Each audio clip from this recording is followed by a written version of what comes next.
en una fe que ora. Basado en Lucas capítulo 11, es interesante cómo un discípulo está observando a Jesús sumergido en la oración. Pero también hay otros detalles que el discípulo hace. No solo está observando a Jesús, sino que también está encontrando sus propias necesidades en su corazón de lo que más necesita. Así que quiero ir con ustedes avanzando en este pasaje precioso de Lucas, donde precisamente amplía en grandes detalles lo que es la esencia de la oración. Nos damos cuenta de que además de eso, no solo la fe espera a Jesús, sino que también se fortalece en Jesús. Así que mientras avanzamos en esto, así a rasgos rápidos, o a vuelo de pájaro dirían en mi lugar, deseo compartir por lo menos con ustedes unos 10 propósitos o razones para establecer un tiempo de oración. Lo primero que la oración produce es comunión con Dios. Cuando nosotros pensamos en la comunión con Dios, es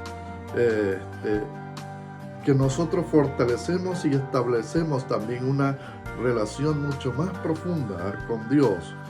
Y en Juan 15:4 nos muestra que se permaneced en mí y yo en vosotros, como el pámpano no puede llevar fruto por sí mismo si no permanece en la vid, así tampoco vosotros si no permanecéis en mí. Qué interesante eso. El permanecer en la oración es que fortalece y establece una comunión profunda con Dios.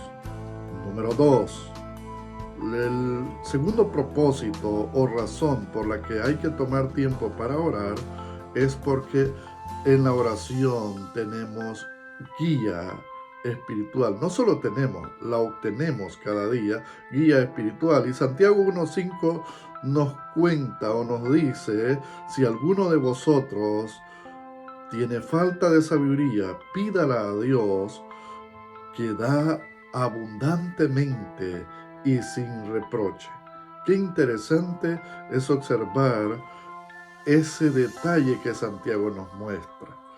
En el propósito número 3, de las razones por el que debíamos de orar, es que tenemos provisión para todas nuestras necesidades. En Mateo 6:11, cuando nosotros oramos, nosotros decimos: el pan nuestro de cada día, dánoslo hoy. Qué maravilloso ese detalle. Ya nos encontramos allí con 3 propósitos: por comunión con Dios, nos da guía espiritual y también tenemos provisión. En el propósito número 4 también nosotros tenemos protección espiritual. En Mateo 6:13 también allí mismo encontramos que en el Padre Nuestro decimos: no nos metas en la tentación, sino líbranos del mal. Ese detalle nos da a entender a nosotros que miedos, temores, inseguridades o otros detalles de la vida que nos pueden estorbar,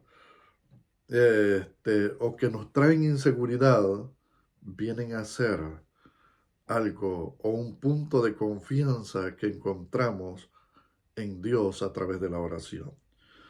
No solo nuestra fe se fortalece, sino que al mismo tiempo se reafirma nuestra confianza para poder accionar y tomar decisiones en esta vida y vivir en su presencia sin abrumaciones de temores.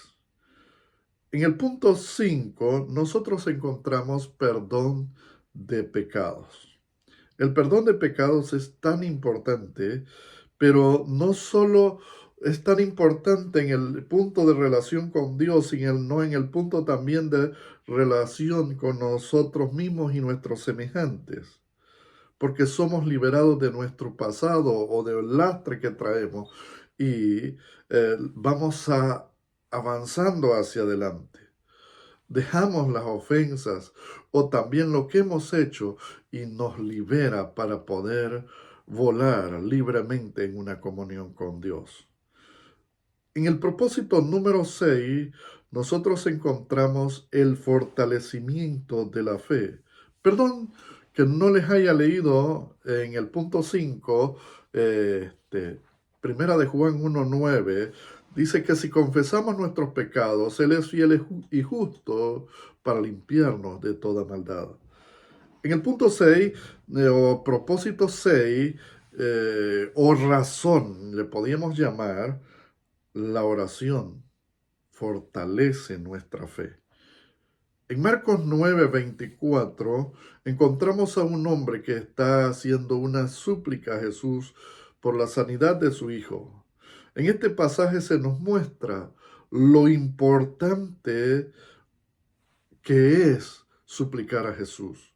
Pero no solo eso, también nos damos cuenta lo impotente que somos nosotros para aumentar la fe por nosotros mismos, sino que debemos de suplicarle a Jesús que nos ayude en nuestra fe. Y dice de esta manera, al instante el padre del muchacho él clamó y dice, ayuda mi poca fe, auméntala. Qué maravilloso es notar ese detalle en este hombre. Ahora que estamos en ese punto y que hemos observado esos detalles, quiero llevarlos también a la séptima posición, que la oración trae crecimiento espiritual. Y eso lo podemos observar también en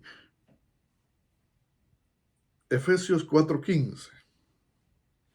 Dice que siguiendo la verdad en amor, crezcamos en aquel que es la cabeza, en Cristo. La oración es la única que da esa experiencia de crecimiento. Entonces, la fe se aumenta, se fortalece, se edifica, se afirma, se arraiga cuando nosotros tomamos ese tiempo para orar.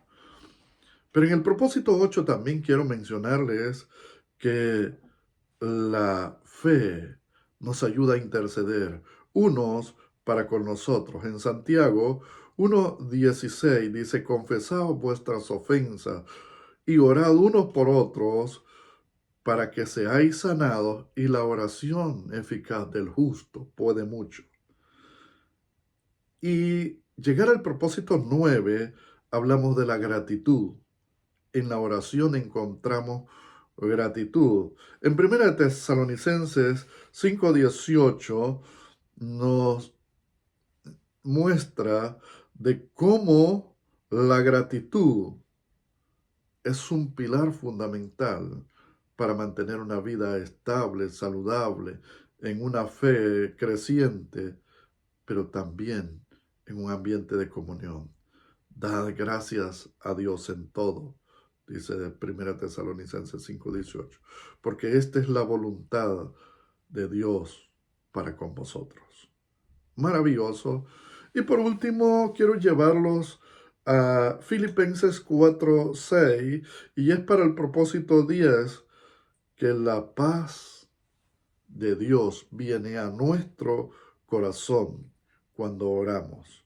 Aliviamos todas nuestras cargas y eso nos dice que Dios está presente con nosotros. Dice, por nada estéis afanosos, sino sean conocidas todas vuestras peticiones delante de Dios en toda oración, ruego y acción de gracias. Y la paz de Dios que sobrepasa todo entendimiento guardará vuestros corazones y pensamientos en Cristo Jesús. Muchas gracias, me es un honor el poder servirles y estar con ustedes para el desarrollo de esta maravillosa clase. Dios me lo bendiga.